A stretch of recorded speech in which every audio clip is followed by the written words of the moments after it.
In the heart of India, 1704, a fortress stood tall, its stone walls etched with the weight of a treasure that could shake the foundations of empires.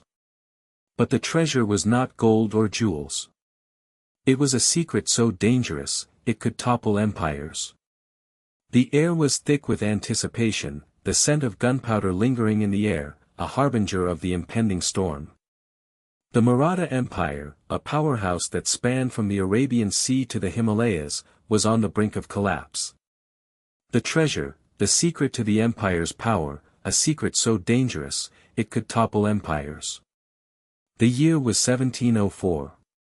The Mughal Empire, weakened by internal strife, faced a formidable foe in the Marathas. The Marathas, led by the cunning and ruthless Balaji Vishwan, had carved out a kingdom for themselves in the Deccan. Balaji Vishwan, a man of cunning and ambition, had a secret. A secret so dangerous, it could topple empires. He had discovered a way to make gunpowder from local ingredients, a secret that gave the Marathas an edge in battle. The corridors of his palace echoed with the whispers of this secret, a secret that was as precious as gold, yet as volatile as gunpowder itself. But this secret was not safe. A traitor in his midst had betrayed him.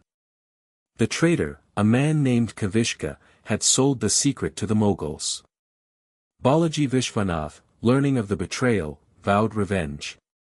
His eyes, once filled with ambition, now burned with a fiery determination. He gathered his forces and marched towards the Mughal capital, Delhi. The Mughals, under the weak leadership of Aurangzeb's son, Bahadur Shah, prepared for war. The fortress, filled with the Mughal treasure, stood tall, guarded by a small garrison. The battlefield was a symphony of clashing steel, the cries of warriors, and the deafening roar of cannons. The Mughals, caught off guard, were no match for the Marathas. The fortress fell. The treasure was lost. But that is not even the most terrifying part. The loss of the treasure was a blow to the Mughals. But the Marathas, under the leadership of Balaji Vishwanath's son, Shahu, continued to grow in power. The secret of gunpowder spread, changing the face of warfare in India forever. That 16-year-old boy, Shahu, became the king of the Marathas. He continued his father's work, expanding the empire and solidifying the Marathas as a power to be reckoned with. The Marathas, once a small kingdom in the Deccan, had risen to become a formidable force. The Mughals, once the undisputed rulers of India, were now on the defensive. The Marathas had not only reclaimed their lost treasure but had also gained a weapon that would shape the course of Indian history. The Marathas, under Shahu's leadership, continued to expand their empire. They fought battles, won wars, and established alliances. The Marathas were no longer just a regional power, they were a power that spanned the length and breadth of India. But the Marathas were not invincible. They faced their share of setbacks and challenges.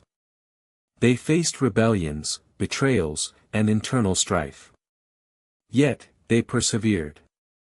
They adapted, they innovated, and they continued to grow. The legacy of the Marathas lives on today. Their influence can be seen in the political landscape of India, their culture in the traditions of the people, and their spirit in the resilience of the nation. The Marathas were a force to be reckoned with, a testament to the indomitable spirit of the Indian people. Which part of this story gave you goosebumps? Tell me in the comments. And if you want more untold stories, hit subscribe. Of the Marathas is not just a tale of war and conquest. It is a tale of ambition, betrayal, revenge, and ultimately, survival. It is a tale that echoes through the corridors of history, a tale that continues to inspire and captivate. It is a tale that reminds us of the power of the human spirit, the power to rise, to fall, and to rise again.